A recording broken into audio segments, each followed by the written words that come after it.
अहमदाबाद। मेरा नाम रेशमाराम ग्रासिया है और मैं उदयपुर जिले के ब्लॉक कोटड़ा से हूँ। 2016 से दिव्यांगजन के साथ में काम किया था, उनको सामाजिक सुरक्षा योजनाओं से जोड़ने का काम किया था, उनकी पेंशन, पालनहार। उसके बाद में मैं 2022 से 1.5 वर्ष में कोटड़ा आदिवासी संस्थान के साथ में जुड़ा और उसमें मजदूर लोगों के साथ में काम किया मैंने। इसी प्रकार से मैं एक केस स्टडी बताना चाहता हूँ पेंशन के ऊपर।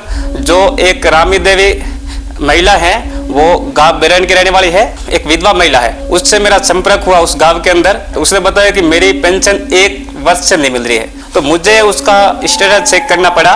दूसरे जनाधार और आधार नहीं जुड़ने की वजह से उसका सत्यापन नहीं हो पा रहा है, जिसकी वजह से पेंशन बंद थी।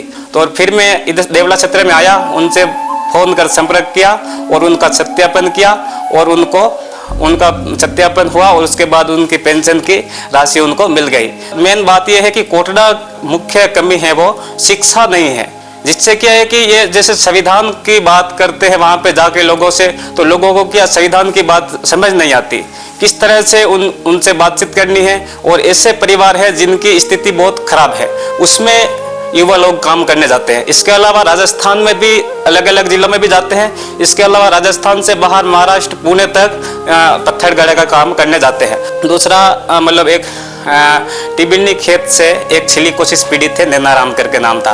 तो उसका क्या कि मैंने सिलिकोसिस पंजीयन किया था और उसके बाद में जैसे ही 2 महीने हुए नैनाराम की डेथ हो गई। डेथ होने के बाद में मुझे पता नहीं था उसकी डेथ हो गई, तो उसकी वापस उस गांव में गया और संपर्क किया। उसकी पत्नी मिली मुझे, मैंने पूछा कि नैनाराम जी मतलब इधर आ नहीं रहे हैं, इस प्रकार से मैंने उनको पूछा। तो वो उन्होंने बताया कि उनकी डेथ हो गई, सिलिकोसिस बीमारी थी, डेथ हो गई। तो मैंने उसका फिर उसके नाम से मृत्यु प्रमाण पत्र बनाने में सहयोग किया और उसके बाद में उसका सिलिकोसिस डेथ क्लेम का आवेदन करवाया।